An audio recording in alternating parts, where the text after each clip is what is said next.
I was trying to do this through my laptop, but I've had difficulty connecting to Wi-Fi through the laptop. So this is actually all going through my phone.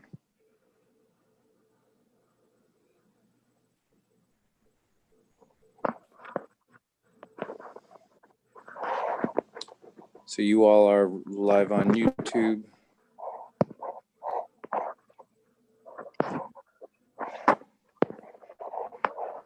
And Jan is coming in now.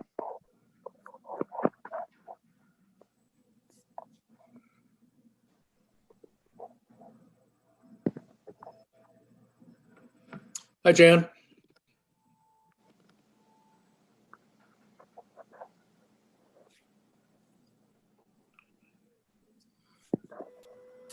All right, I'm going to call the meeting to order at 6:01. Changes to the agenda. I have one. I would like to move the discussion of the fiscal year up to right after the new hire so that Jill does not have to hang around unless she wants to be entertained by the rest of the meeting. And I'd also like to, as soon as we do the fiscal year thing, address Mo's workplace accommodation since she has just joined us. Everybody okay with that? Yes. Hey, I have one other thing, Walter. They're not on the agenda is the accepting of some donations to the town. One is for the ambulance service for $200, and then the other is also a donation to the ambulance service for $300. If you all wanted to approve those, it would allow us to deposit them. Okay. The one for $200 was included in your packet. It just didn't make it onto the agenda. The $300 one came in since then. Yeah, I saw that check this morning. Okay. Public comments for items not on the agenda. Okay, are there prior meeting minutes to approve? I move we approve the minutes of October 27th.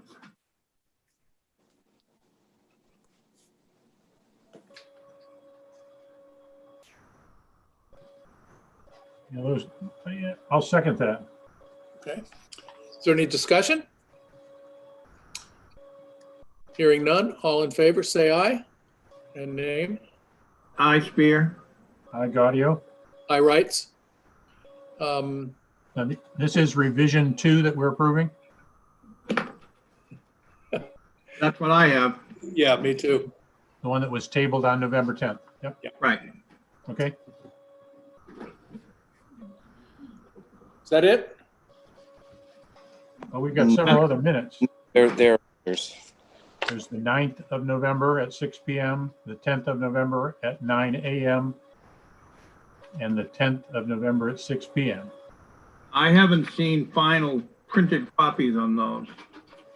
I haven't seen them either after we edited them. So I'm not ready to I on those.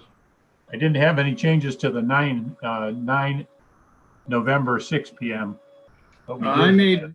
I made one suggestion to Owen on that. I CC'd you on. I think that we should reference the plan date. Yeah, and that was on me as far as incorporating that last change and then sending that back out to you all. Okay, so then there's no further to approve this meeting. Okay. There were some earlier ones from February that I can't vote on that were sent out. Were there not? Yeah, I haven't seen those yet. I'm sorry. Oh, I think they went out a couple of weeks ago. Or Yeah, no, I know I have them. I just haven't gotten. oh, I see. Yeah.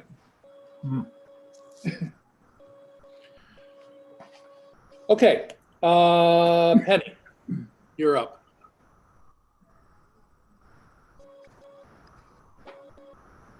Thank you. I wanted to start by publicly thanking Owen for taking care of the library, cemetery, everything that I've thrown at him this year, COVID and non-COVID related. He's come through with enthusiasm and calmness, and I truly appreciate it, and I am grateful. The only item I have is that the exercise class is going to a Zoom format for the rest of the winter. It's now too cold to be outside, with the rare exception, but, and Owen has offered to help us get there. It's apparent we're going to need a new device, and I would like to use some book sale money to buy a laptop for the library that would be used for the exercise classes. And that being in excess of the $200, I wanted to bring it to the board for approval. Okay, so would that be your broadcast device, Penny? How's that? Yes. How's the, Yes, we have a laptop now that isn't, it's too old, it's not capable, has no camera. But that's an inhibiting factor for Zoom. right, and at this point, I thought it would probably be best to get a new laptop, nothing very fancy, but that would handle our needs. And Yeah, I have ample funds in the book sale to purchase. And the Zoom account, can you use the towns? Are you a user? Owen said that that could happen. Okay. Yeah, all right. that's something that Penny and I talked about, and I've tried to get across to other department heads. You know, the Zoom account that we use is not my Zoom account. It is the town's Zoom account. And for department heads to do activities within their department, training or anything like that, they're more than welcome to, you know, reach out, and I can schedule anything and get them up on hosting. Okay. I move approval of the use of book sale funds to purchase a laptop for the library. Second the motion. Is there any discussion? It's been moved and seconded. All in favor? Godwin, Aye, aye. Spear. Aye, rights. Well, Okay. thank you. That was all I had tonight. Thank you very much. Oh, I just, then, where do you stand with the shingling? Well, it's rapidly becoming cold, and I don't think it'll possibly happen this year. And I think that bears further discussion after reading the letter from the insurance company that I don't know if it might be a possibility to sign waivers, or in some form make this still happen, but it's not a timely issue right now. Okay. John, John?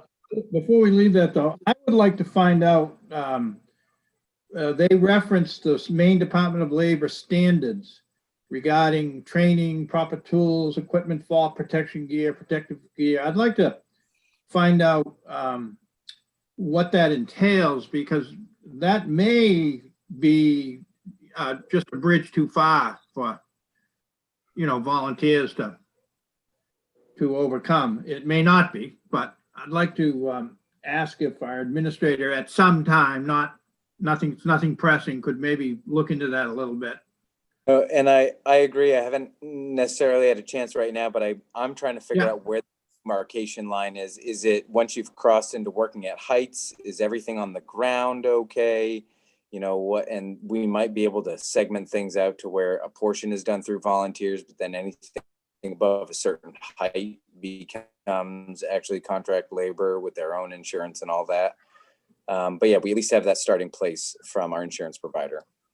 Okay, thank you. We don't need to kill it tonight. I just wanted to, at some point, have you look into that if you could. Absolutely. Okay. So Amy, you want to introduce us to Jill? Hello, can you hear me? Yep. Okay. So Jill is on. So she's applied to be a driver. She's in an EMT class which ends the middle of December. So Jill, do you want to introduce yourself and answer a few questions if they have it of you? Sure, that sounds great. My name is Jill Nagel. My parents live in South Thomaston and Four Winds. I've taken my son to Little Learners Daycare down there in South Thomaston for 5 years, and I'm a member of People's United Methodist Church. And I actually did the drive today, and it took me less than 5 minutes to get to the station. Great. What's behind your desire to participate in this ambulance service? I'm a social worker, so I'm trained in crisis situations, and it's very similar to EMT, minus all the trauma.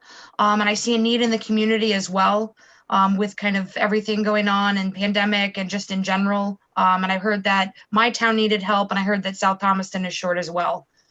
Okay. Where do you live? I live right on 131 by Montpelier.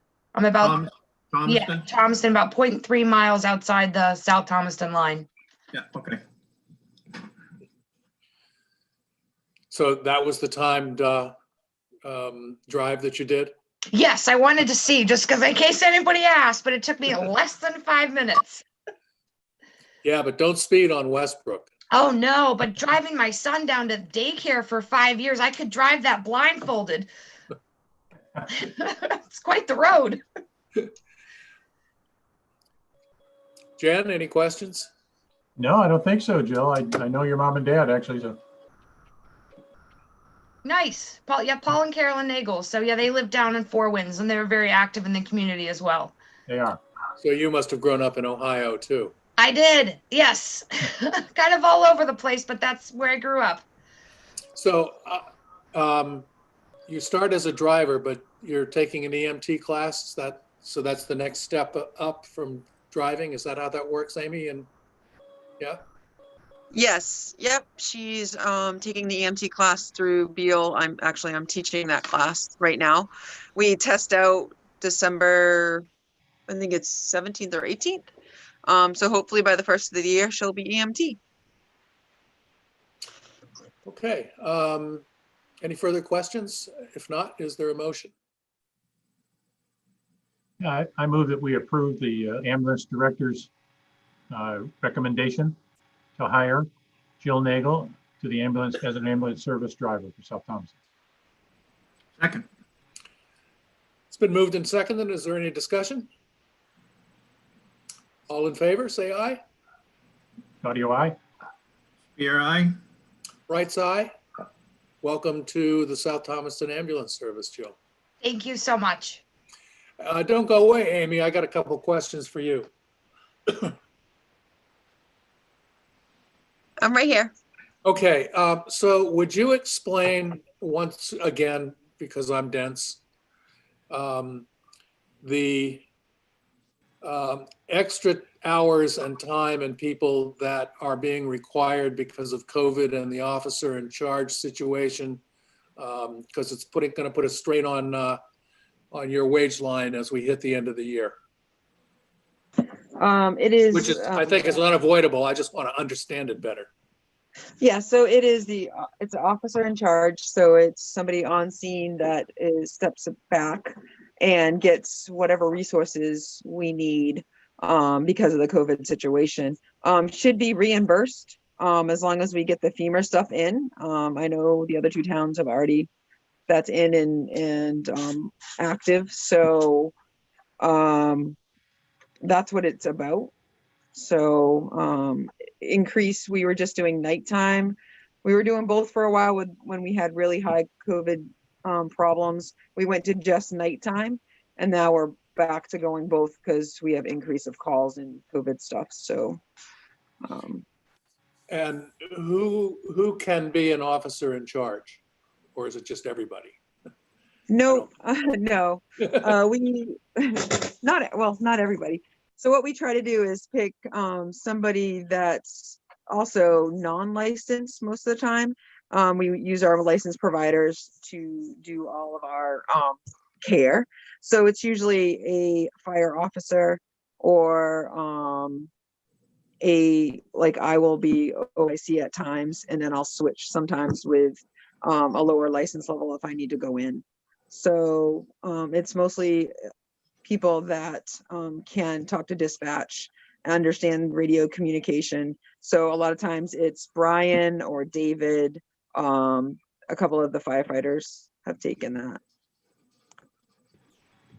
Okay. Anybody else have any questions? I just wanted to make sure that we all were on top of that situation.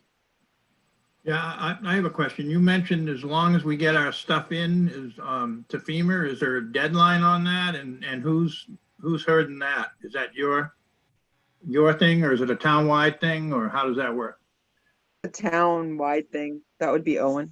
Okay. Do you know when there's a deadline on that? For 100% was November, and 80, what is it, 90% is the end of December.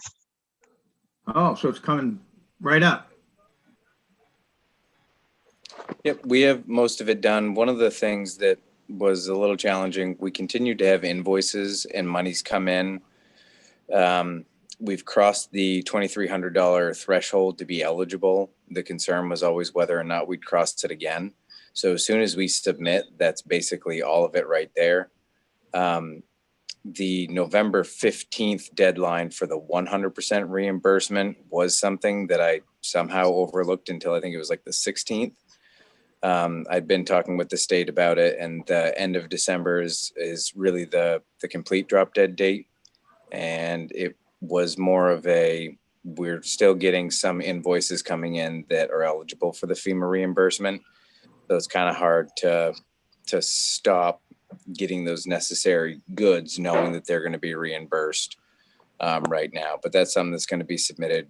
It's too close to the end, and we kind of have purchased everything that we need. Well, yeah, but what are the big ticket items? Are the reimbursement for wages, do they add up to more than the masks and sanitizers? Well, all of it is eligible, Walter. So the Right. wages, all the PPE, all administrative time putting in for COVID stuff. So all of that can be put in.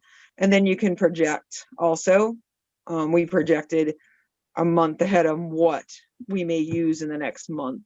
So all of that is eligible to be So, Owen, reimbursed. do you need help processing all this stuff and what's involved? And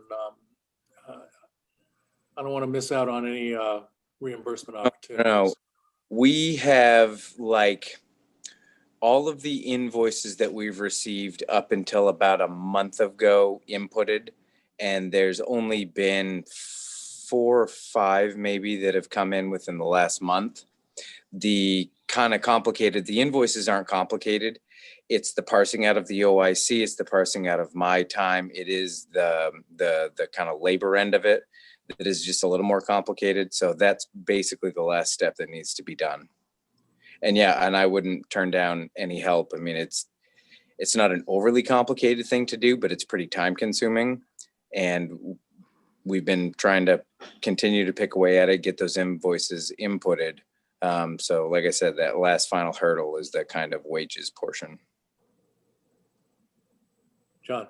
When you say wages, can you also capture like FICA costs on those wages? And I don't believe so. Amy, do you No. know? I think that we can. I think it's just straight wages. It's straight wages. that's odd. Yeah, I mean, look a gift horse in the mouth, I guess. Yeah. Well, if you can't, you can't. Yep. I will check. I can check on that, Owen, also, because we put ours in this way, so I can check on it.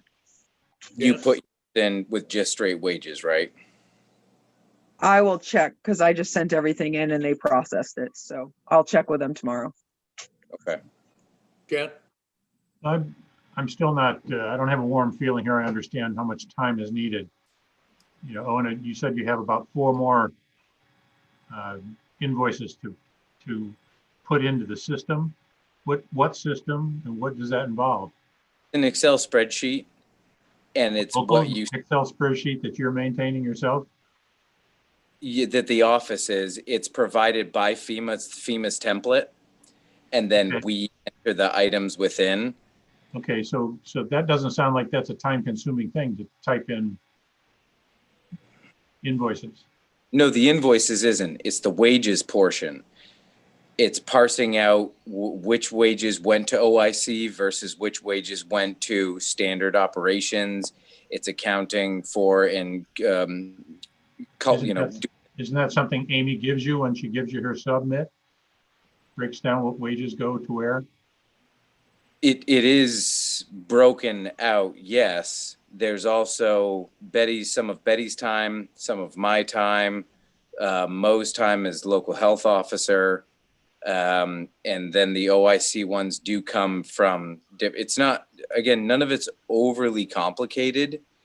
It's everything needs to be kind of cataloged in such a way that FEMA says all of this stuff is fine and makes sense.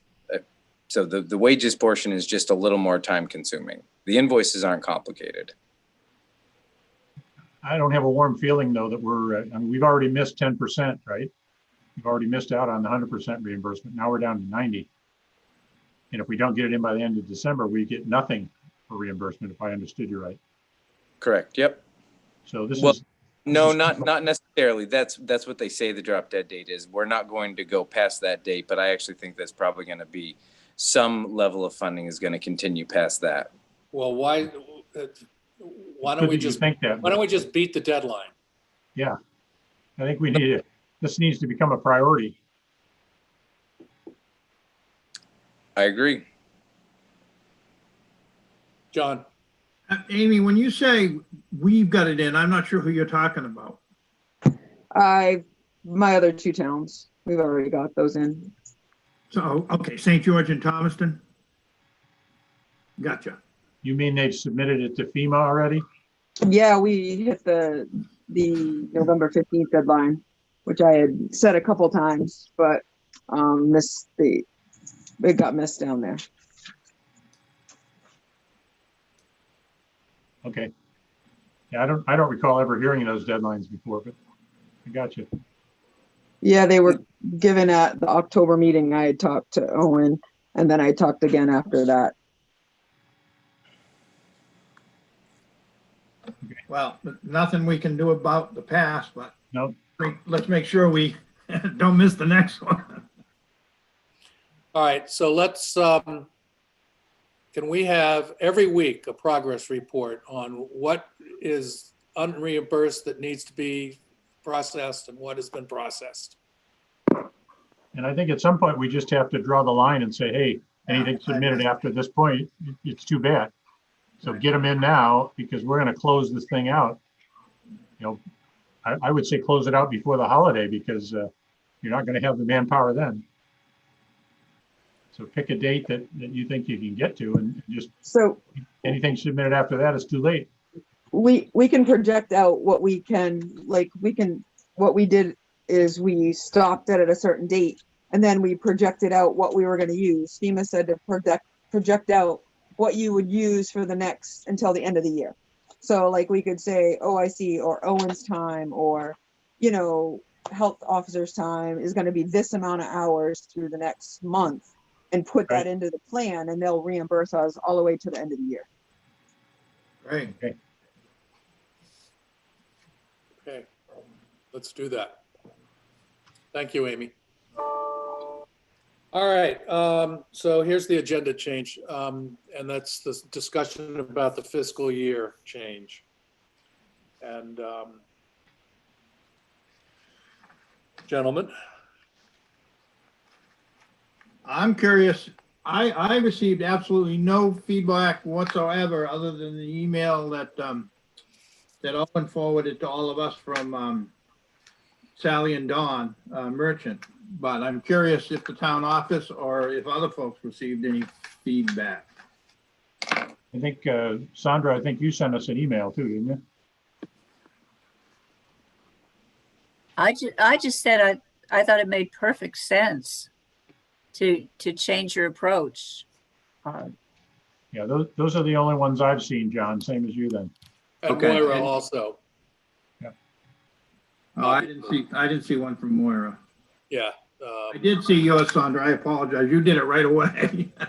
Oh, you Moira- thanked me right away.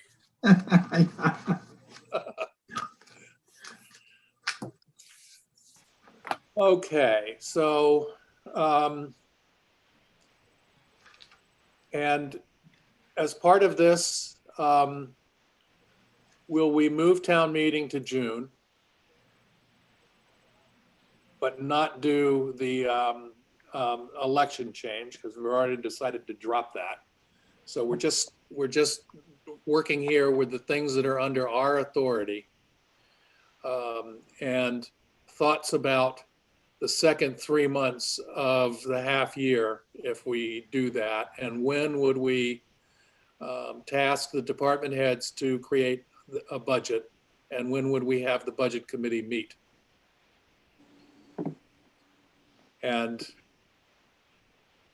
I think if we agree that that we're going to have a town meeting in June, we don't have to answer all these questions tonight, but it would be nice to get a communique out, because I think we're going to need to communicate this 5 times between now and the time that the actual thing occurs for to avoid the nobody ever told me this stuff that happens. Yeah, I think based on my experience, we're going to want to get the inputs from the department heads probably the beginning of May. And by the middle of May, be meeting with the budget committee, going over them like we do, kind of a week's worth of meetings, going through them. It gives us a couple weeks to digest them, a week with the budget committee, and then we've got, say, the last week of May to, smooth anything we need to and be ready by 1 June, given the fact that we don't exactly know when the town meeting would be sometime in June. That's kind of what I think. You'd need that. So that means you tell the department heads, if they're going to give you something by 1 May, I would say by March,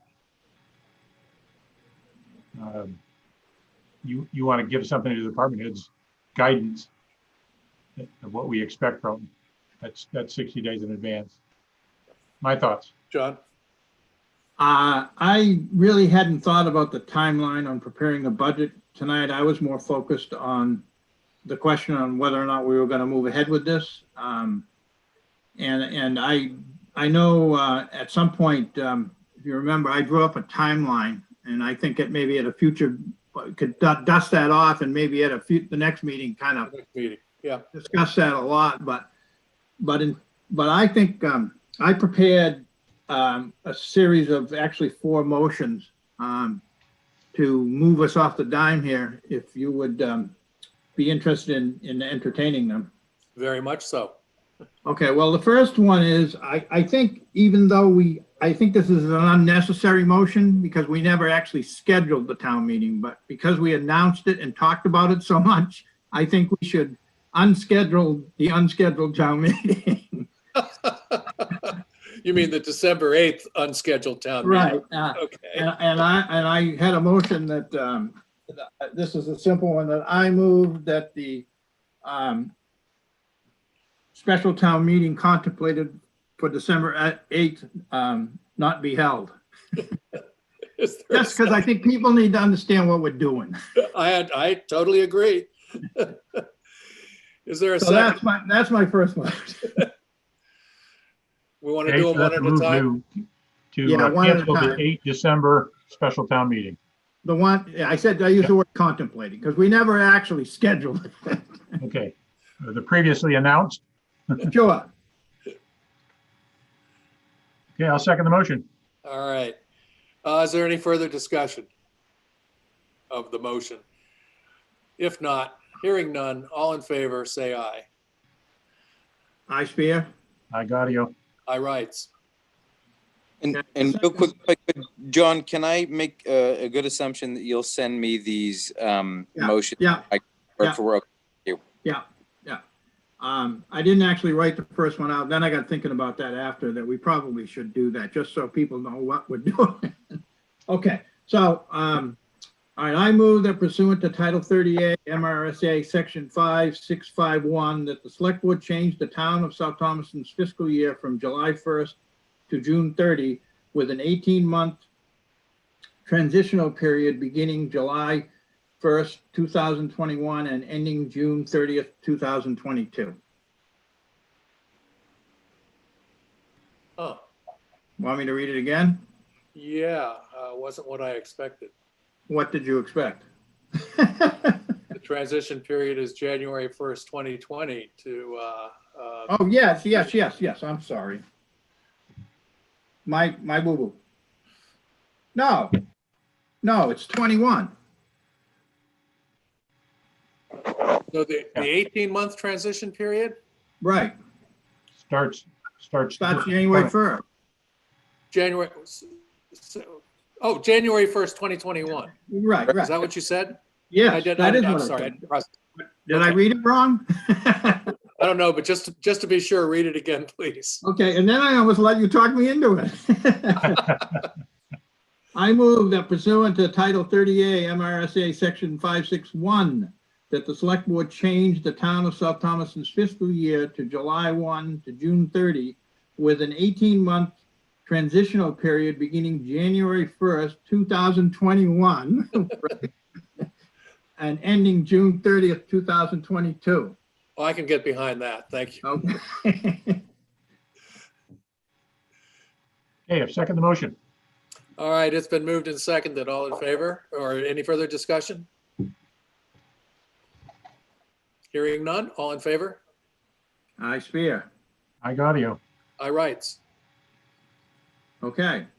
I move that it is the current intent of this select board to recommend to the 2021 annual town meeting that property tax bills for the 8th-month transitional period described in the previous motion be due in 2 equal installments, with the first half being due on October 1st, 2021, and the second half being due on April 1st, 2022. I have those dates right? Yes, you do. And that thereafter, property tax bills be due in 2 equal installments, with the first half being due on October 1st and the second half being due on April 1st.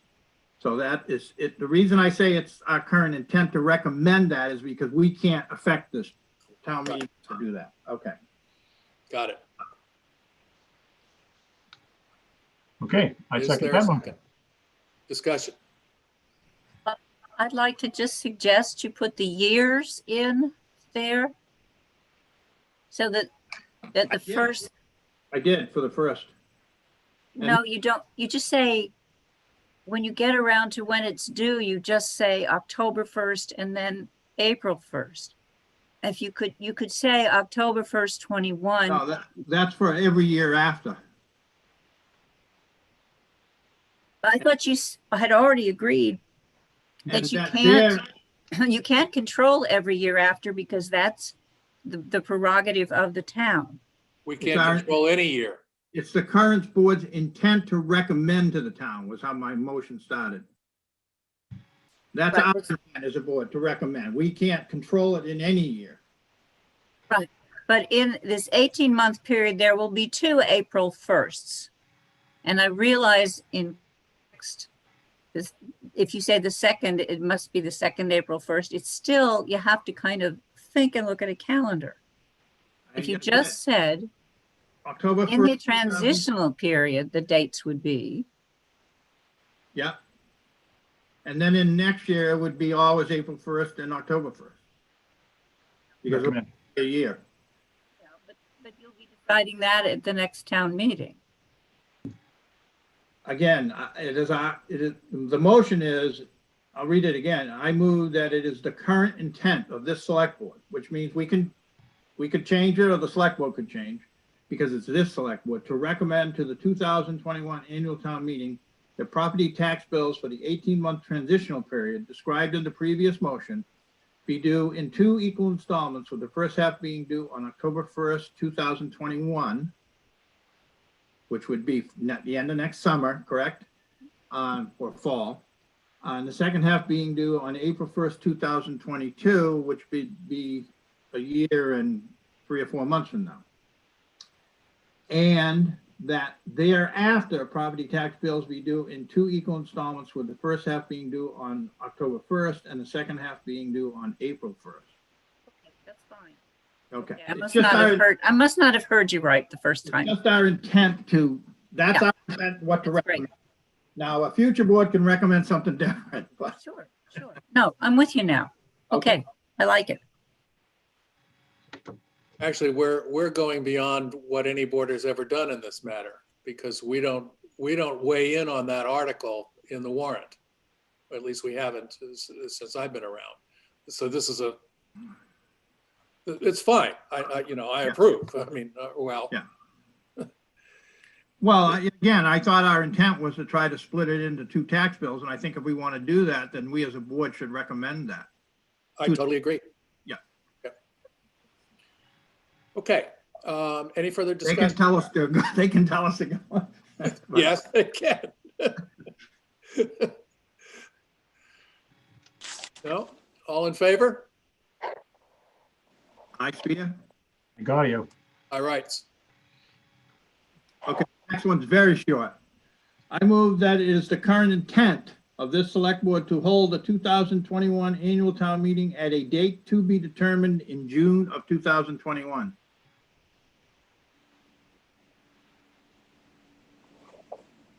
A second? Okay. Okay. So we don't have to answer all these things for all the people tonight, but the implication there is that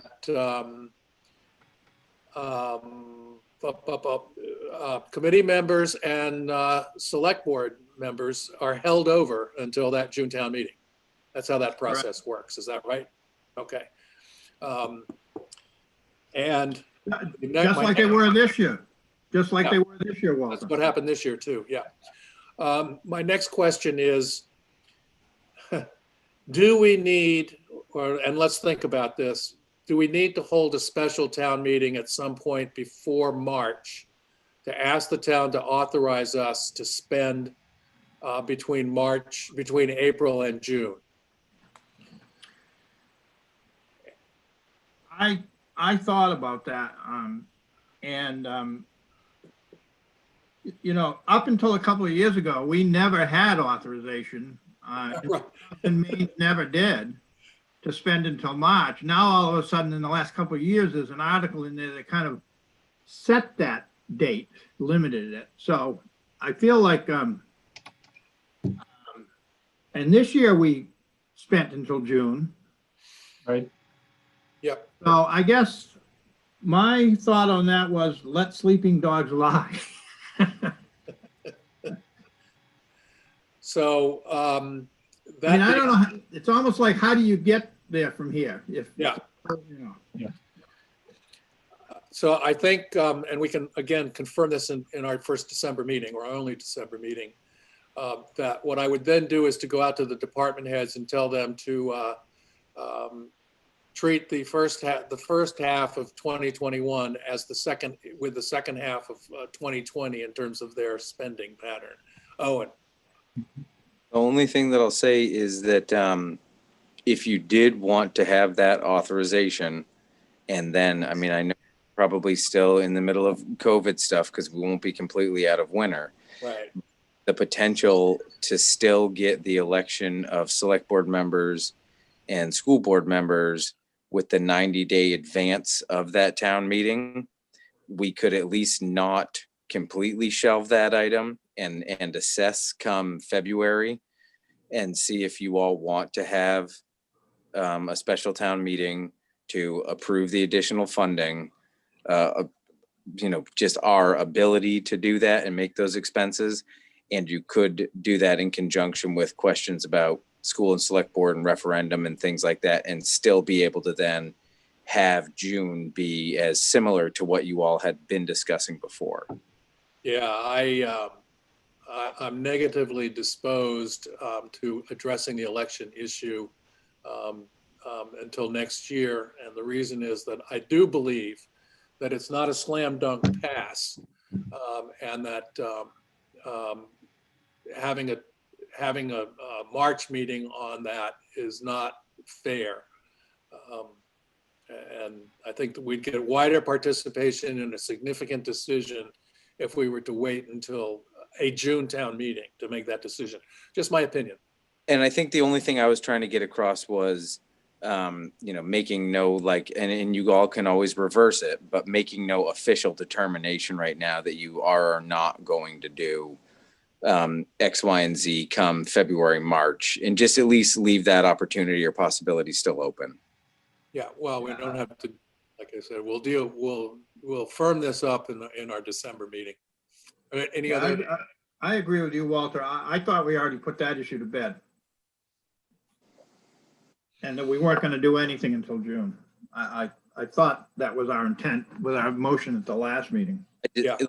If you all are comfortable with the office continuing to pay for things like the school in those other 3 months, then that's fine. It is what it is. No, I'm not talking about that. I'm talking about the election. We're talking about And what the thing is, if you wanted to get town meeting approval for that spending, you might as well couple it and try to time it. It's just something to think. Like if you Actually, I don't want to think about it. we're not gonna change the electric. I think we put that to bed. Anytime soon. Or at least two of us are opposed to it. No, I don't want to raise the issue of the election. I think we'll just plan to do that in June at the town meeting, which is what we're telling them that we're going to do anyway. Yeah, and that's what I've been telling people. The issue about spending 3 months of budget without authority, I'm kind of with John. We did it for years without authority. I don't think that we're in bad legal position based on our discussions previously about that 3 months. It would be cleaner, but for 1 year, I think the turnout you'd get at a special town meeting to talk about that would be very, very small. Right. And probably not worth the effort. Especially Yeah. since, as we've been sitting here, the governor just extended the state of emergency. Did we vote on the fourth motion? No, it was moved and seconded, but been not moved voted. and seconded, and much discussed, and all in favor? I Spear. Aye, right. Did you read the motion again? I move that it is the current intent of this select board to hold the 2021 annual town meeting at a date to be determined in June of 2021. Okay. I've already seconded it, so. Yeah. no further discussion. And I just want to be able to tell people that we have decided to hold the meeting in June. That's Yep. we can't do it. All right. Votes. Yep. Owen. One quick thing, if I could, just on what Jan was saying in the beginning, I would just suggest that we look at our current budgetary process and follow that as close as we can, just shifting it backwards. And I say that because the budget needs to be then formatted after approval to go into the town meeting report. We have to get that report printed up. And so completing at the end of May for June Well, cuts that too close. We're going to have to bring that back a bit. Yeah. So when, say we do our budget stuff at the beginning of January, and that's for a March town meeting. So that gives you a sense of the time between final budget approval and then when we've historically asked the citizens to vote on it. Okay, so what you have done in the last 2 years is backed off various activities on the critical path up to town meeting. So why don't you do that for this? Assume that the town meeting is going to be June 14th or whenever that second Tuesday is in June, because that's typically when the election is. And then, so back And everything off of that. Yeah, exactly. My suggestion would just be to follow our exact same process. It's just shifted back the same amount of time from March to June. Okay. Just move everything. I think the timeline I did, that was the premise I used. And actually, the other thing I would say is that, we might even want to, because of the 18-month budget, we might want to structure in just a couple extra weeks for this year for that extra time we're going to need for an 18-month budget and how thorough that's going to need to be. So Let's look at that timeline, John, that you put forward again. I Yeah. need to refresh. Yeah, that's why I think we can talk about this at the next meeting. Yeah, Yeah. I agree. Okie dokie. Thanks, everybody. And thank you, John. I pondered this and you actually took some action. That's great. It helps me to have written motions ahead of time. Okay, next item is appointment of Catherine Bentheim as a full-time member of the planning board. Did you want to move the CEO up though? Oh, that's right. Yes, thank you. And I guess what I'd like is a motion to approve Mo's request for workplace accommodation, which is documented, and there's a signed copy that she delivered to Owen's desk today. Mo, you're out there. Am I on track here? So moved. Sorry about that. It kicked me out as soon as I tried to click on mute. Oh, sorry, I thought you weren't there. No, I'm here. I'm in the car, so the lights and the kids might be a little distracting. Yes, I scanned in also and emailed each of you a signed copy so you could physically see it, and the original is sitting on Owen's desk. Okay. So John has moved to approve, and is there a second? Yep, I second. All right. Any discussion? Hearing none, all in favor? Spear, aye. Audio eye. Right side? Wanted to move you up because I know you have kids that might interrupt you at any moment, Mo. So you're welcome to stay on. Otherwise, have a happy Thanksgiving. All right, you guys as well. Drive safe. Thank you.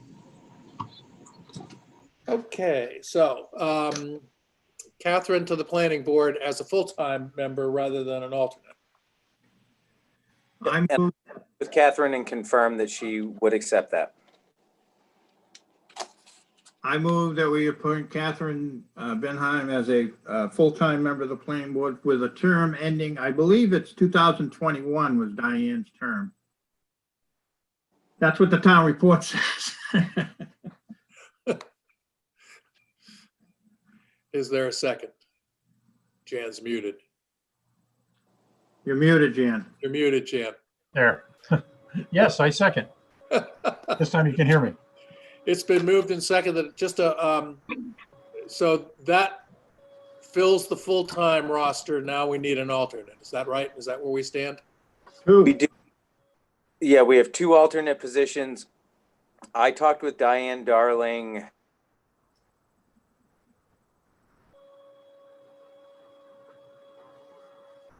Want to bring it was too close to bring it up on this meeting, but she said she would think about it. She's highly inclined to maybe go over to Board of Appeals, which would allow Jeff Northgraves to come over in an alternate position. And when I talked with Jeff, he said that that was fine because I think, as we all know, the primary desire of having Jeff there is just a very knowledgeable, very experienced person that can help assist the kind of new members on planning board understand what they're dealing with.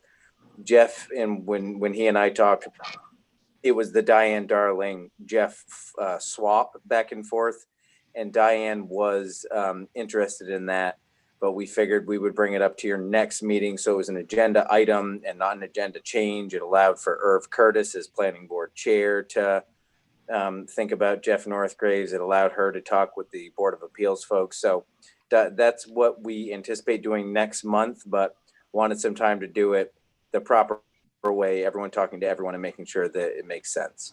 Okay. All right. So it's been moved and seconded that we appoint Catherine Bentheim as a full-time member of the planning board. Is there any further discussion? All in favor? Aye, Spear. I got you. Aye, rights. All right. Okay, we have an abatement or two. Walter, Yeah. that was for a term ending 2021 in my original motion. Yes. Yes. Yeah, I heard that. Yep. Did you get that, Owen? Yes, I did. Okay. Yep, so GEG Construction, which might sound slightly familiar, met with the assessor's agent, went over when he had kind of dissolved that business and that it no longer existed. And so the assessor's agent provided abatement requests for 2020 and 2019 in the amounts provided in your packet, which I'm happy to read if you want. Well, the amounts should be specified in the motion, but Yes. is there a motion to approve? Yeah, I move that we approve the abatement for GEG Construction in 2019 in the amount of $422.52. Is there a second? Second, sorry. I was on to the next one. Any discussion? All in favor? I speak. Aye. Aye, rights? Okay, I move that we approve the abatement for GED Construction in the year 2020 in the amount of $433.57. Second, Spear. All right, it's been moved and seconded. All in favor? Aye. Rights, aye. Okay. Sorry, I'm jumping back and forth between the agenda and the things in the packet. Yeah, Okay, purchase of office equipment. This is reimbursement basically to Chelsea for significant improvements that she made to the office area. Is there a motion? Can I ask a question? I'm assuming she bought this with her own money? Yes. Correct. Oh, well, that's odd. That explains it.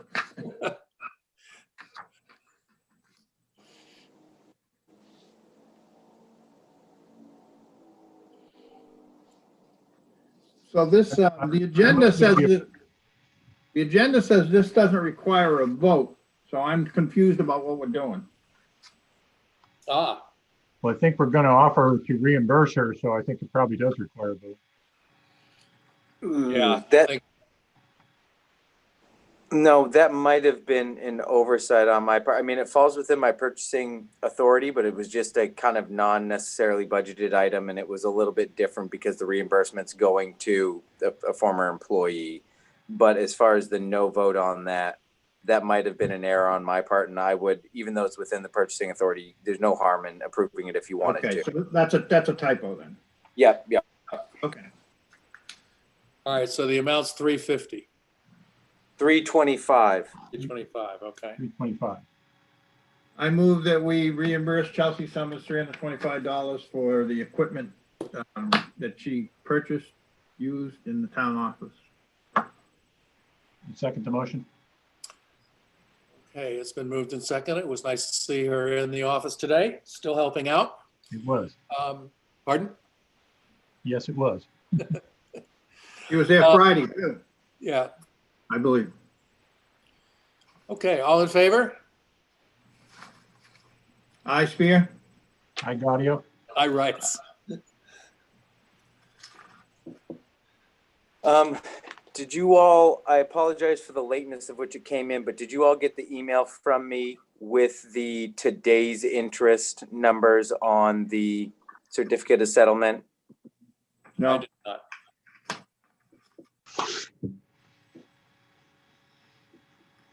Let me just confirm that I actually sent it. Yeah, so, but I sent it during this meeting. That's what I mean about the lateness of it. Chelsea generated it up earlier today, and I, because I was running around, didn't send it to you all until just recently. But she and I talked about it. She worked with Trio on generating it. She checked the numbers twice. So we both feel confident in these numbers. Okay, so what does the motion need to say? The motion would need to be, I move to recommit the remaining 2020 personal and real estate property taxes to Owen Casas in the amount of $4,116,725.18.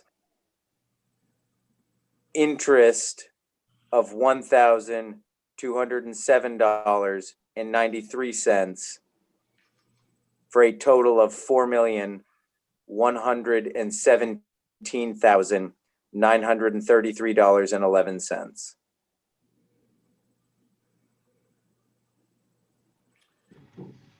So moved. I'll second it, but I have to. Discussion? Again, and John, I do apologize, John. I know that, we have to do it on today's interest, so you all were anticipating it late anyway, but I did have it for like an hour before the meeting. I could have sent it earlier. I'm sorry. I just printed it out. You did send it. I got it. My question is, does that include the abatement we just granted?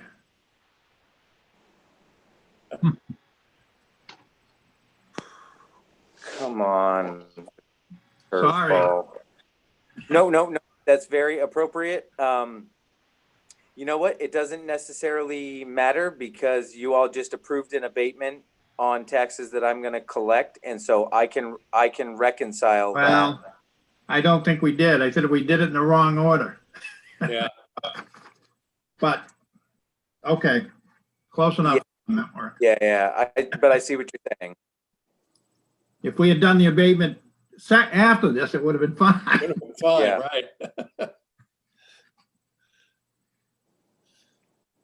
right? But I'm positive I can reconcile that, and it's not going to be a major issue one way or the other. Well, or if we want to get really technical, we could rescind that abatement. I was going to say, and you know what? Let's be really technical and Okay. rescind the abatement and approve the recommitment and then approve the abatement. Might as Okay. well tick and tie. I mean, we got a lawyer here sitting in this Zoom call. I move we rescind the approval of the 2020 abatement to Gate Construction that we just, in the amount of $433.57. Okay, I'll second that. Under discussion, we may want to modify the motion to include both years, 2019 and 2020. Any discussion? All in favor of the motion? Jan, you have discussion? Yeah, that was my discussion. I'm sorry.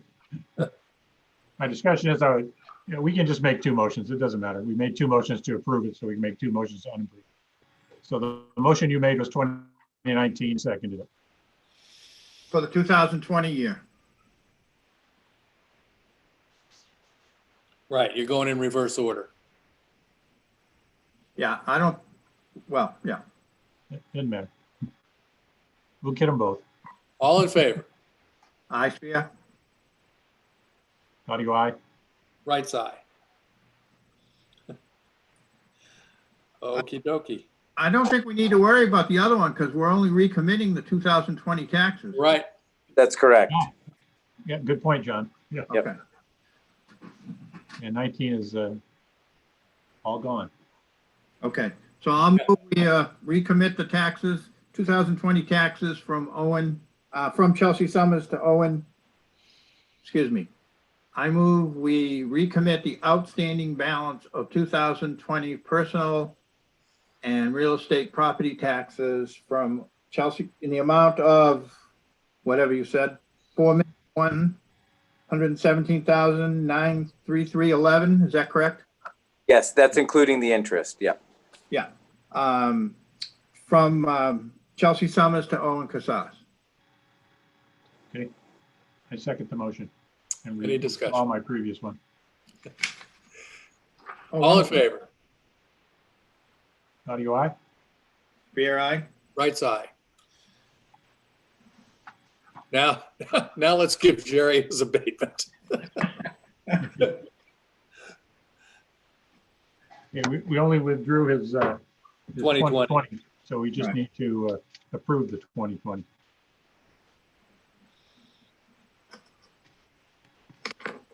Can I have a motion? Yeah, I move that we approve the abatement for GEG Construction for 2020 tax year in the amount of $433.57. Is there a second? Second. Any discussion? All in favor? Aye, Audio Spear. aye? All right. Okey dokey.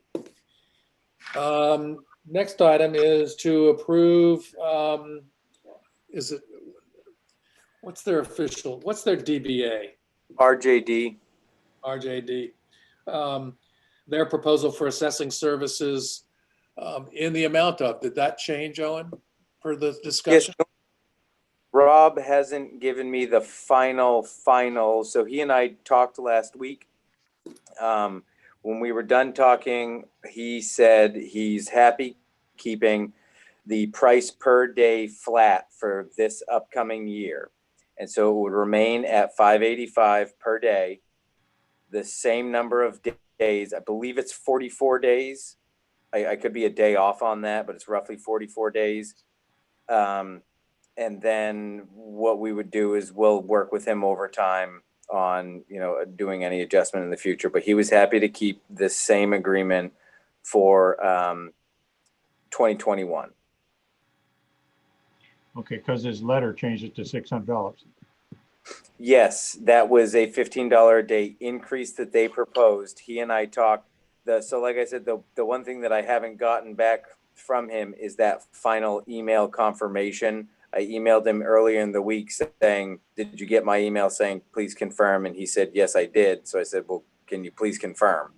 So what I would be looking for in a motion is that you all accept the terms once presented by RJD, and that you have a board designee to sign that continued service agreement upon, receiving one reflecting the change.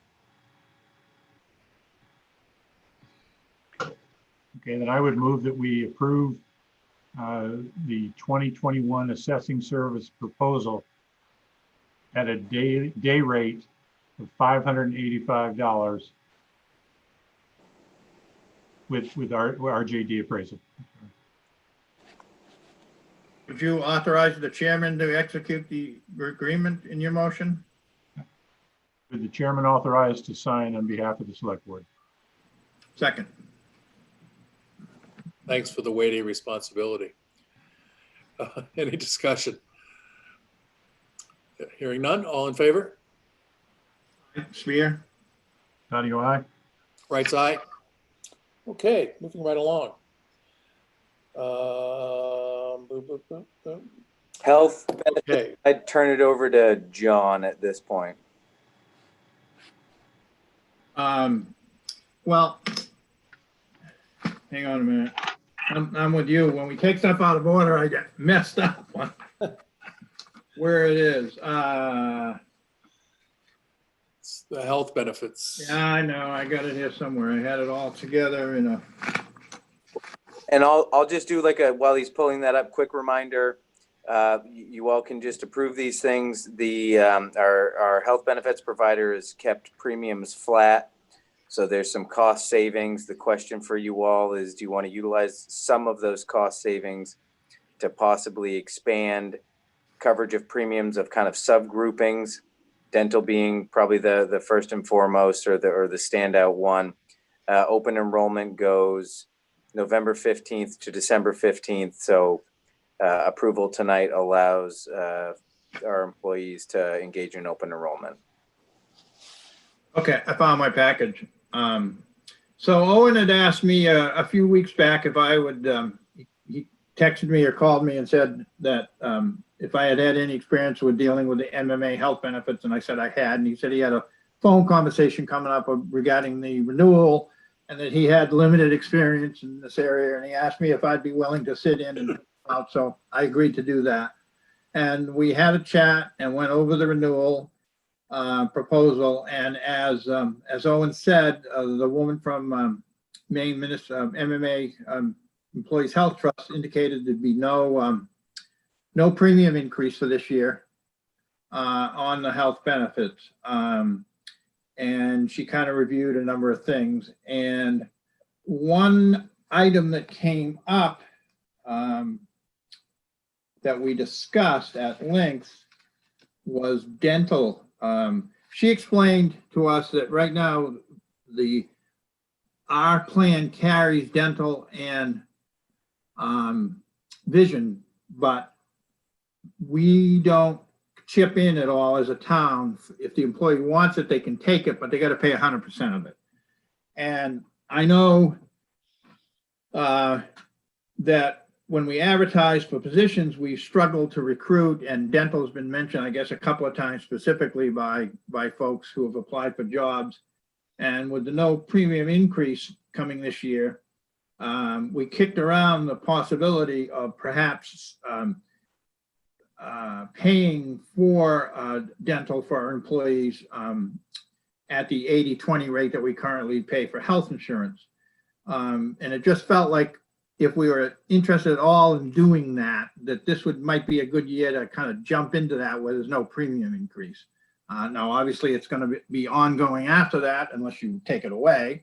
But basically, I guess, as I understand it, the premium increases have averaged for the health insurance about 6% over the last number of years. I guess last year wasn't that high, but they have averaged that. So we use that as a number, and that would increase on the single plan, the town's contribution about $644.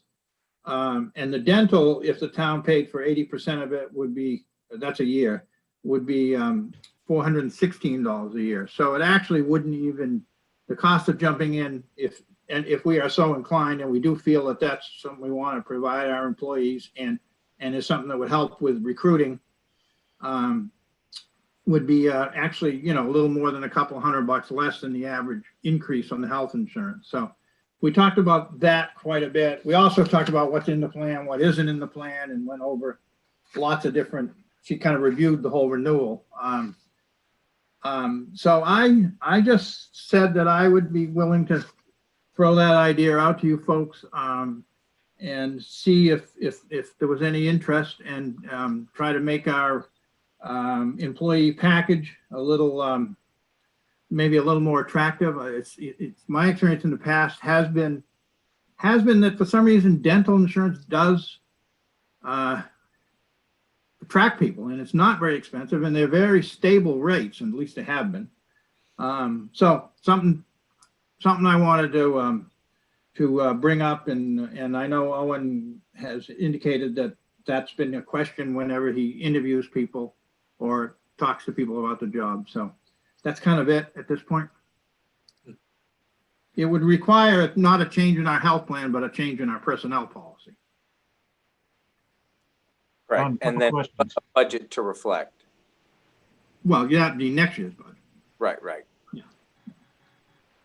Jan? Yeah, just a couple of questions. How many employees are we talking about, John, currently enrolled in our plan? Well, we have one currently enrolled in our health plan, and we have 3 that are eligible under our personnel policy. The other 3 that work in the office. We have 1 who's currently enrolled on a single plan, and who may be approaching the date. After 5 years, we pick up spousal coverage for employees, and the employee who's taking that may be approaching that. I don't know his exact hire date, but it seems to see around there. It will need to get worked into the 18-month budget. Okay. That and of course, whether that employee chooses to take it or not, I don't know either, because I have no idea. Maybe his wife has the best health insurance in the world. But anyways, so that's, so this would potentially affect up to 3 employees. Currently, it would affect 1, and I have no idea what the new employee is going to sign up for. We anticipate the new employee is going to take the health benefits. Okay. Okay.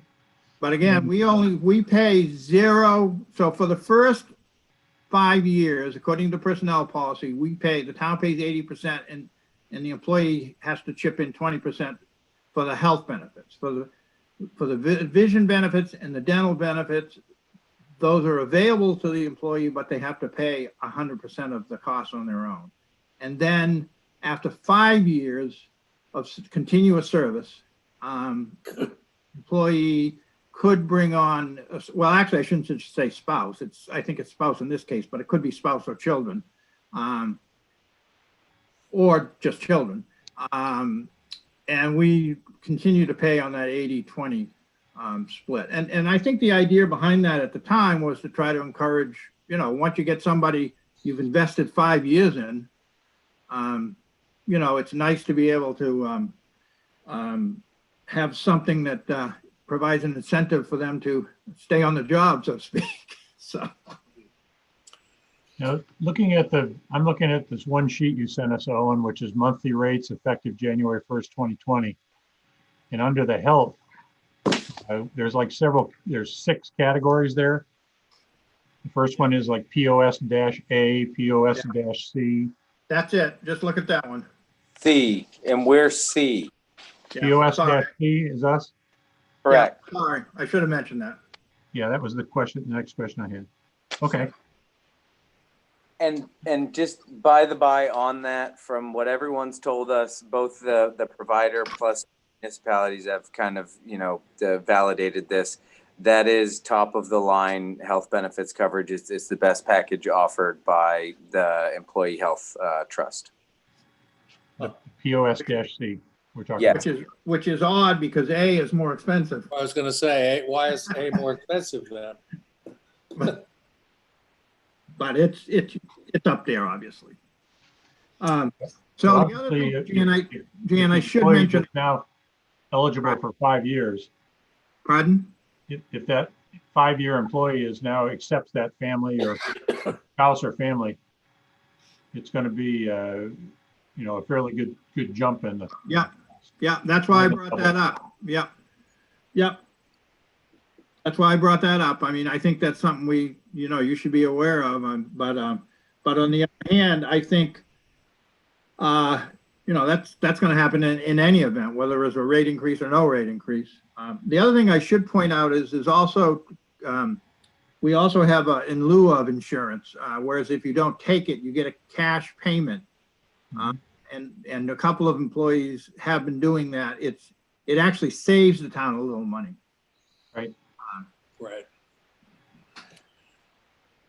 Okay, so just as part of the discussion, I like the idea of incorporating dental for the attraction, recruiting aspect, and also for many current and potential employees, the dental would be the most used item in their health plan, other than perhaps annual physicals. So I think it's an important component. So and John, thank you so very much for doing all this work, because all those insurance charts are a mystery to me.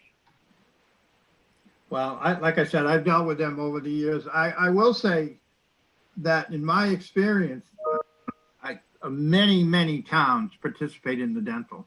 And I think in some ways you're right with some of the positions that I guess I'll call them entry-level positions that don't have the highest wages attached to them. They tend to be filled by younger people. I'm generalizing, of course. Mm-hmm. And right, I think the dental package is some ways more attractive than the health insurance. It's like the health insurance is sort of like, well, okay, but the dental I can actually use. So, And I can have a good smile, which can help me get a better job. yeah. Yeah, so do we need a motion? What are we approving? Well, we would have to move, we would have to amend our personnel policy. And I would be willing to not tonight, but, figure out what exactly would need to amend. But I think if we voted to do it tonight, that would at least allow Owen to tell MMA that, yes, we're going to change it. And then he could extend that, that to the current employee, so that employee doesn't miss the open enrollment period. The new employee also would be starting December 1st, and she needs to make a choice about what she's taking or not taking. But I understand from Owen she will be taking it, but I didn't know that until tonight. So I think if we approved it in concept, that would probably be enough for Owen to notify the Maine Municipal, and then we would have to, send up the revised language to them later. I'm pretty sure. Do you agree with that, Owen? That was the sense I got from talking with the. Yes, if you all could approve it, that allows us to change it, and then we will bring amendments to the personnel policy that reflect. But it locks it in for those employees for the upcoming year. Yeah. Okay. Okay, so John, I guess what I'm hearing is that you would endorse, you recommend that we do include dental. Well, based on your review. we've already included it. So it's the question is who pays for it. Right. So I guess I'm recommending that effective January 1st, the town assume 80% of cost of the dental program. And For any employee who is on the insurance plan. right. Okay, you made that in the form of a motion? I can. That's a motion. Okay, and I second that motion. All right, it's been moved and seconded. Any discussion? All in favor? Aye, Spear. I got you. Aye, Wrights. Thank you, John and Owen. Then before we move on to old business, I think the accepting of the 2 donations under new business is an appropriate place to put it. And it would be the $200 for the check. I think it was the last page in your packet. The other one, and I'm sorry that you don't have it in front of you, it's a $300 donation from Matinicus Plantation for the ambulance service. Oh, Yeah, and I was trying to read the check, the $200 check. I thought that said, is that boot drive? It's boot drive. Okay, However, so I called and I talked to other department heads. I was a little confused by that. On the envelope to the town, it said South Thomaston Ambulance Service. On the check, it's made out to South Thomaston Ambulance Service. It might be confusing because Fire Department Auxiliary does the boot drive, but everything, and then the individual themselves is known to be a supporter of the ambulance service. So everyone agreed, even though it says boot drive, it's going to the ambulance service as a donation. I have just a question about, if I could. I meant to bring this up last time. I think we should be redacting people's account numbers on these these are public documents here. And we're advertising people's bank account numbers. That's a really good point. Thank you very much. Yep, I know I wouldn't like that. absolutely. That was an oversight. Thank you for that. No, actually, there's been a few of them that way, so. Yeah, no, thank you for finally reminding me. yeah, very good thought. All right, is there a motion to accept the 2 donations? So moved. Second. Any discussion? All in favor? Audio aye. Spear, aye. Right side. Okay. All right, we finalized Mo's thing. The dump. Yeah, so I submitted a change to that bottom sign off of that document to Jerry, and he approved it. But you guys have to approve it as well. Otherwise, we just chop it off and hand out the information sheet. I will tell you that in the transfer station, we have suspended several people, mostly haulers, for months at a time for illegal dumping. And that's what that sign up that I suggested is designed to do. That if you violate the rules, then Jerry or we can suspend your privilege.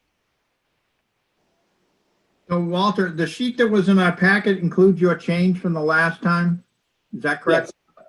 So can you just, I don't have the old one in front of me. Can you just remind me what, or not remind me, but enlighten me as to what the change is? Yeah, hold on. The old one was just more extensive, more words, more places to sign. It's very similar, except it's less offensive. This is just my take on it. The substantive change is the ability to suspend or revoke someone's utilization, which has some really good teeth in it. And but at the same time, it's a very light communication. Yeah. I've got some questions just on the memo itself. I actually had trouble following it. You know, up in the upper right corner, we've got some fees associated with yard amounts. Are those contractor fees? Are those bulk fees? What are those? Those are all of the fees listed in your policy. And those are for, all of the vouchers that contractors get. The mattress one is. You're answering my question. I know what they are, Owen. I want to know how they fit in this memo. They're contractor fees then, right? Except for the mattress fee, that's for everyone. Okay. That's not clear on this memo. That's my point. I'd like a chance to kind of rework this. I think that the yards and the brush ought to be down under where we say all contractor fees paid to the town office. And this is the kind of fees we're talking about. And then that mattress fee, I think, is kind of all by itself. Everyone pays that. Anyone who chooses. So I guess my thought is that I would take that last paragraph where we say permit stickers are required and move that to the top.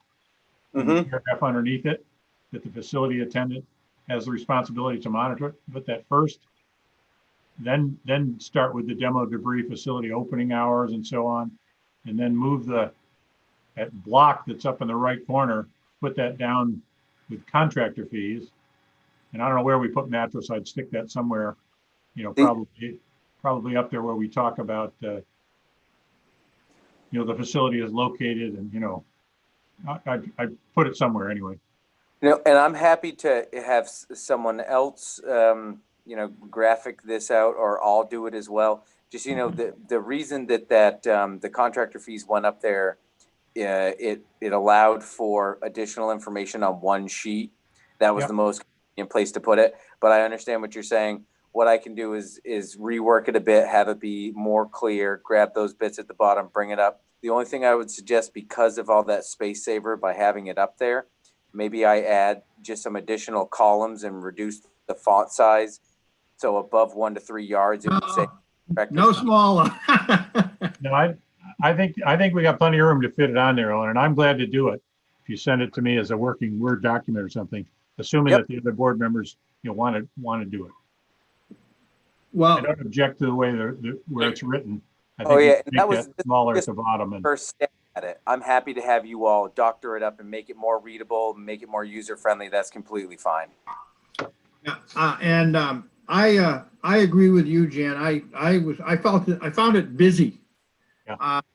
And I also think if there was a way to do it, and maybe there isn't, but it might be a lot better if we could, on that huge paragraph with the wastes that are unacceptable, if there was a way to do that in a list form without taking up a ton of space, I think that would be much easier. I mean, I just sort of, my eyes started to blur over about halfway through that.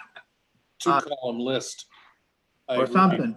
Yeah. Plus, I think there's an extra word in there. It just says waste after liquid waste. Yeah, there is. And then also, this is getting real picky, but it says the facility attendant, down below the heavy bold part, says the facility attendant whose responsibility is to monitor, the facility attendant may refuse to accept any demolition debris which they may consider unacceptable.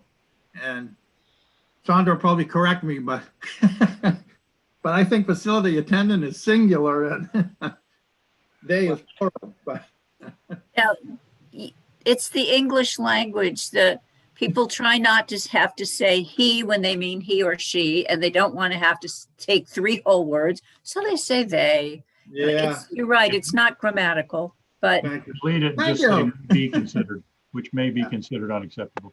Yeah. Then you leave it undefined. But but on a more substantive comment, actually, after our last discussion, I got thinking about this, and I thought, maybe it isn't such a bad idea to give people forewarning that if they violate these rules, they can have their privilege suspended, and actually have them sign that they got that notice ahead of time. And so I was sort of, and plus I also thought it would be nice to be able to put a sticker number with a name. I would add a printed name on there, because I think some of these signatures, or maybe it's up above, you printed the name. It is up above. Yep. Yeah, but if you have if the person does it, some of those you might not be able to read. I guess I would just, you might want to just say, if you can, print up above, just print, how they sometimes do that on a form. Yep. You can, but I think it might be nice to have a sticker number associated with a name. That was the other thing I got thinking about after. So I've kind of changed my mind a little bit on this from where I was at the last meeting.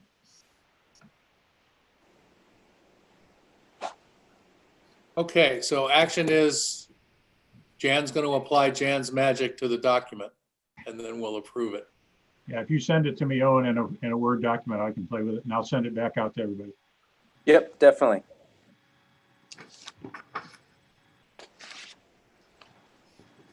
So do we want to hold off on approval or approve as, I think the content will still be the same. We'll just reorder it. So I'm ready to approve it if you want to motion to approve. By the way, and if you all want to approve it, that's completely fine. I don't believe that you need a motion for this, because it's just other than the signature portion, there's really nothing. This is a reminder and an information packet more than anything. So if it would be approval on anything, it's, maybe giving Jan the final say, but I really don't think you need to vote on this. Well, if we're not going to sign it, we probably don't have to have it. If you want to sign it, then that's a different story, but this is something more produced No. with support from the board. No, but we could reference our policy on here, which is a town. And I think that got lost. The original signing portion, those additional languages and words was, I got the above, abridged must do's and allows and not allows, and I was given the opportunity to have the full policy if I wanted to. That's what was in the original bottom signing portion. But doing a reference to the full policy, I think would be good as well. Yeah, just put it as a reference document, Yep. source document kind of thing. So if somebody wanted to see the whole document, they could.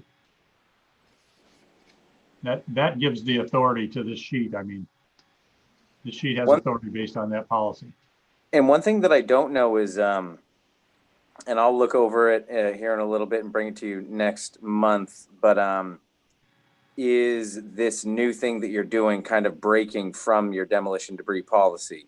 I can't recall off the top of my head if suspending of permit or access to the facility is prescribed in your policy. I think it But is. We is just it? modified that policy to add the mattress cost. I remember that. It was amended. And I Yeah, think and there's something in there that says that, you could be suspended. But since you're I've right. been amended it twice, once for the winter salt and the salt and sand and the changing there, and then now for this, but I can't remember if we talk about revoking anyone's privileges. But I'll look at it. okay, thank you. Yeah, I just made a note to look at it too. Okay, so no action other than Jan will sharpen his pencil, tune up his keyboard. Yeah. All right, street lights. I provided what Realterm had given to us, the intermediate report. From John Tertio, they should be, they're trying to figure out when they're going to be in next week to do quality control. He goes around and he checks a certain percentage of all the streetlights to ensure that they're good. It's like a randomization thing. Still waiting on Headstrom Electric to give us a quote for the salt and sand shed lights. I've told them no smart controls, just the lights. I sent them additional pictures, so that should be done. It all still appears as though it'll be within the contingency, so there won't be any change to the total project cost, and we'll be able to provide that. They're basically done. I think what happened anyway was because so many other towns were doing it, they pulled Headstrom to us, got it 98% of the way there, and then they've likely just been pulled back to Rockland to finish up Rockland. So they'll be back to finalize things. I did get feedback on the landing, and I think that's an area that somehow we've continued to be confused around the landing. And I got some notes back that the lights aren't as good as they were before. And I think it's because they somehow didn't install a second floodlight on the pole, basically right across from the gig store. But that's something I'm going to go over with John Tertio when he comes to do quality control. Yeah, because we added that a couple of years back. We added that flood specifically. Yeah. Yeah. And they asked about it, and I told them, look, my guidance is we add no new lights, but you replace every existing light. And then I thought that we were good on the landing, but then I got feedback that the one projecting more towards the harbor over the pier itself maybe didn't get replaced or isn't the same type. So we know that that's an area that we need to look into. But other than that and the salt and sand shed, everything seems to be good. Yeah, that just as a reminder, and that was a floodlight, not a street light, the one that you're talking about that's missing, or I haven't looked, but the one that we got couple of years back was specifically a floodlight to shine down on that landing area. It was not just a standard street light. What's the floodlight that he's talking about in his email? That I almost want to guess that's the one. He's been in and out of vacation. If you look at that interim report or intermediate report, we have one floodlight listed and it's still as pending. So it might be that they just were waiting for that light to come in, and that's why it's not up yet. I didn't receive that feedback that light wasn't there. So why they maybe took it down and didn't replace it, I don't know right away. But Well, you as don't know you where that one's located, because that's the only floodlight that I'm aware of other than here in the parking lot of the town office. yeah, except I don't even think that one in the town offices. I think that's one of the Cobra heads as well. His email says that the floodlight's pending because the bracket does not support it. Right. Right. But you don't know the location of that, right? So we don't really know which floodlight that is. No, but the assumption being the landing. Okay. Well, yeah, okay. Let's verify that. The question, Go ahead, John. what are the four that it says not installed because no pole or arm?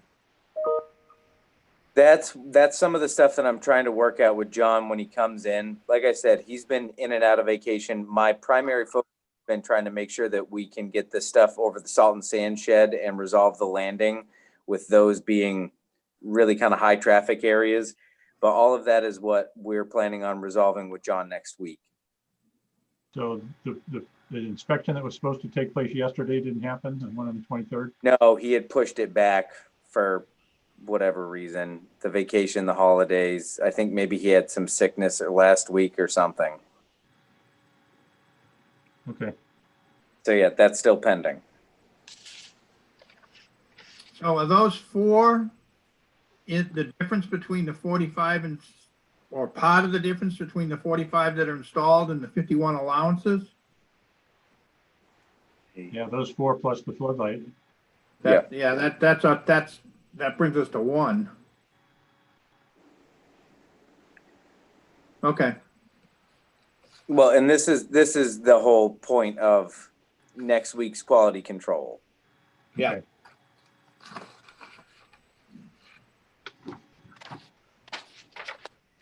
Other than the landing not being where we'd want it, is there any other feedback from the population? The only I one, have one, no, the only one I have that one on my street, but I haven't noticed. yeah, the only one that I've gotten is the one that I think I told you all about last meeting, where the person sent pictures and it showed a little bit of a change. But no, other than that, it's not been, and sometimes no news is good news. At least people aren't complaining about them.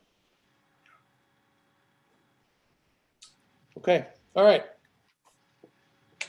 Maintenance priorities. I didn't see anything in the packet. No, and it's because we always table, by the time we get to maintenance priorities, we just keep tabling it because it's always at the end of the meetings. And so really it's been a carryover that's been tabled from meeting to meeting. It's not a super high priority. We were trying to really hone in on it for budgetary purposes. So you all have had different iterations of kind of maintenance requests. And I thought Nothing. that's where we had left it, Owen, in our last discussion. I thought we said that, you know, you had prioritized it, if I remember. I don't have the list in front of me. And then I said, we need to budget it, you know, put it in the budget accordingly. So I don't know that, I'm not aware there's any action still pending from the select board on it. Yeah, other than make sure that we separate what is a capital acquisition from a maintenance item. Right. Yeah, Or a and capital really, improvement as opposed to. Some a were maintenance cost item. unknown, as I recall. yes, and I think really the way that it made it onto this budget, or I'm sorry, to this agenda, was simply because it got tabled last time. And so I just carried it over because we never had that additional check-in. But no, you're right. We've been getting some quotes for some of those items in, but not all of them.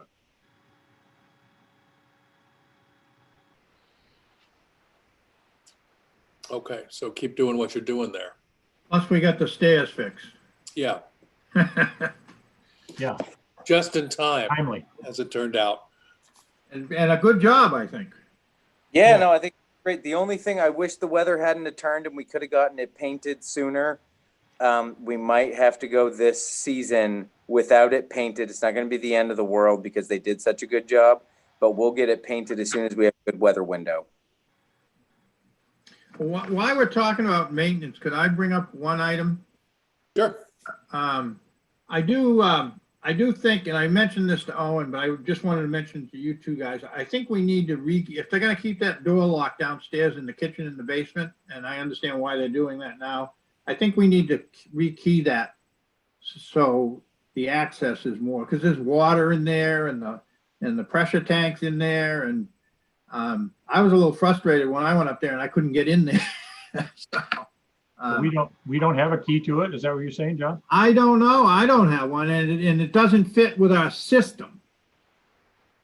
Okay. Yeah. You don't have a key to it, Owen? Owen's gonna, I just wanted to let you two know, I asked Owen to look into that. I sort of took it on my own because I think it probably should be rekeyed, honestly, and fit into our system. So if the ambulance per diems are sitting there and they hear water gushing, they can go downstairs and open the door. Yeah, There's John, probably any space that Owen, that you can't get into. John and I discussed that. Was it yesterday, John? I don't know. No, it was a few days ago, but I just wanted to let Walter and Jan know that I kind of took it upon myself to ask you to do something about that. Yeah. No, and I completely agreed with John in that when he called up and asked, I did not, like, I'm pretty sure that the fire chief has a key. I actually think that Jerry Hardula has a key. And I think that the Lions folks have keys. And I think that there's a key in the supply closet. Really, the thing was when someone calls up and says, where exactly is the key to this room? I didn't have a good answer. And that's why I very much agree with John, getting it rekeyed to something to where there's uniformity, there's good access, and we know how, because there are utilities behind that door. And the only complicating factor, if there is one, about like who has access to it, is where the Lions store their liquor. But John and I talked about potentially a lockable liquor cabinet for them that can be off to the side, which gives better access to that room while still safeguarding any of the alcohol that's stored there. Yeah, I do not support that. I don't support having that door locked, and I don't support them storing liquor behind the locked door. If they want to put liquor, put it in a cruise box or a steel cabinet. That's where they basically can lock it. that thing. Yep. The reason that flooded in the basement was a problem that occurred in that room underneath the old sink that was in there. We pulled 20 years worth of crazy piping that went every which way and had been capped and bent and turned that nobody knew who did it. I mean, I carted that pipe out of there. I know. Steve Joseph did the work. You were asking about a local plumber. He's the guy that did it and replumbed that whole section in there. But that's where the water comes in from the well. As John said, that's where what happened was the failure, the compensator, that's in there rusted out. Yeah, it was the pressure valve. So we changed out the pressure tank, but we didn't change out any of the plumbing going to and from it. And that pressure valve was old. Yes, we did. Oh, well, you're talking about first we changed the tank, but after the leak, we changed out a lot of plumbing in there. Right, but that pressure valve, the weak link was the pressure valve because it was an oversight by someone at some point in time, and that valve itself stayed, and that was the weak link. Yeah, and I'm not aware that the Lions have come to anybody and asked to have that room locked to where they have control and access to it. And I don't know that we need to pay to have it rekeyed or anything. There just needs to be. Do you have a key box where you keep keys to the town? There ought to be a labeled key in there that you have access to. And that's what I'm saying is I believe that we have one, and I also believe the fire chief to have keys to it. The thing that where it came to. We don't need to belabor it, but I believe isn't good enough.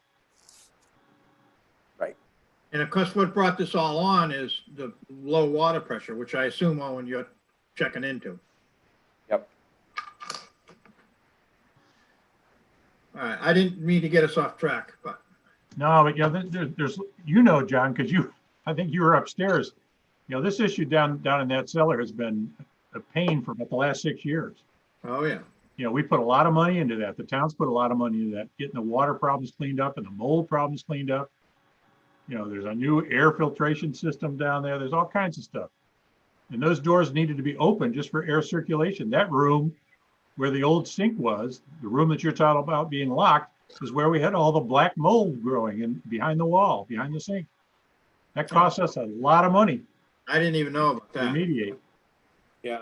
Yeah, and that's news to me. But the only thing that I'll say is I think that's what happens when you put, slightly leaky water near the heat source of the furnace being right on the other side of that wall. And do you all remember when I brought the, basic quote about replacing the heating system?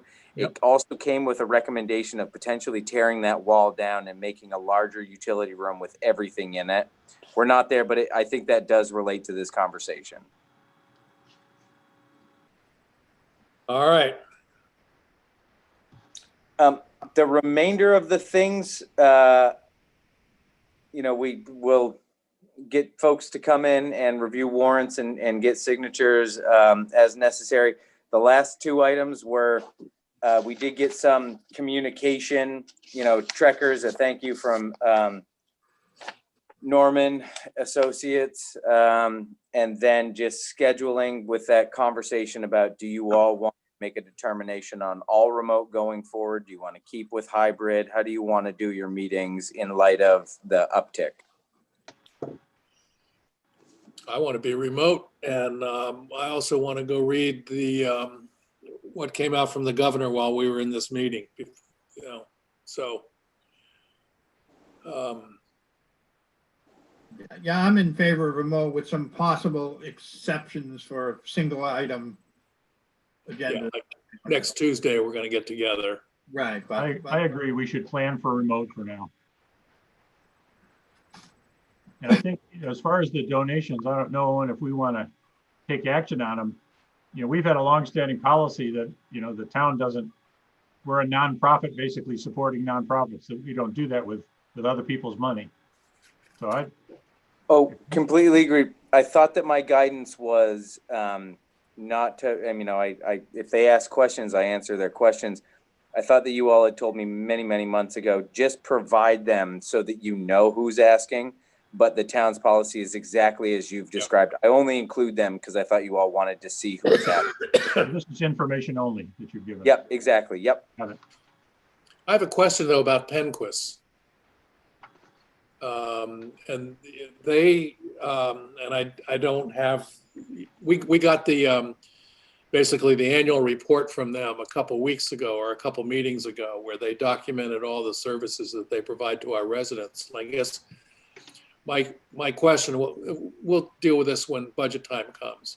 Do we want to specifically budget or ask the town to make a donation as part of the warrant, the town meeting, to them? And the justification would be that they provide a whole bunch of assistance services to town residents. Well, I agree that that's the only way you can do it is to have it on the warrant. Right. But I'll tell you that if you open the door to assistance to town residents, you're going to open a door to a whole lot of other agencies other than this one. Yeah, I know. And they all it- come in. What about me? Yeah, Well, and like Jan they're not said, going to be able to tell you who they were. They're just going to basically say they're South Thomason residents. Yeah, okay. I mean, we've just been down that road once before. That's my experience with it. But you've got, Salvation Army would be here. Rockland Nurses Association would be here. There's all kinds of these organizations that will say, hey, we're supporting town people. All Food true. And who they're- held they may be- vote for they I may be surrender. very worthy organizations. You win. People should donate from their pocket as opposed to from their taxes, in my opinion. I have to agree. and your town meetings will be 2 hours longer. Yeah. I would point out, though, that even though we have that quote policy, I don't know if it's a policy with a capital P. If somebody feels really strong about it, they can go out and get a petition and get it on the warrant that way. And we told people that if there's an organization that you really feel strongly about townspeople, put it on by petition. Right. So, they have a method. All right. Okay. Any final thoughts? Owen. This is Amy. Hi, Amy. Hey, did we get the write-off signed? Because I haven't got that to Tammy yet. I signed it. I signed it. Okay. So Nice Owen, are meeting you gonna you. send that to me? Yeah, I had sent them an email letting the two that hadn't signed it know that it needs to be signed. I just haven't been in the office since I got those signatures. Okay, thank you. The last I saw it, Phil had it. Yeah, we were keeping it tacked up on the corkboard, but it might be on his desk now. But yeah, as soon as we had at least two signatures, we were going to send it out. So, Thank you. and then no, the only thing that I had was, John, do you want to give any sort of update on the conversation that we had on historical 1973, or is that for a later date? No, I'm tired. Okay. It feels like we're gonna end this meeting in a reasonable hour. I want to keep it And we're not going to put that in jeopardy. that. The takeaway is we're continuing to comb through historical records to try to bring to you all good information. Okay. Is there a motion to adjourn and go about our Thanksgiving prep? Before we do that, Walter, one other issue that and you gave us in our packet, ordinance review committee minutes going back for a while. Was That was just for knowledge? That was for last meeting. That was the Right. last with Jeff, and it was giving you good Okay. information about what they've been doing for Jeff's presentation. Okay. Yep. No action on either. Okay, just read it. Got it. I'm sorry. Speaking of minutes, I don't understand why the meeting with the budget committee had the budget committee's motions in our minutes. Yeah, that was me just trying to take good notes. I know that they had said that they were going to take those notes as well.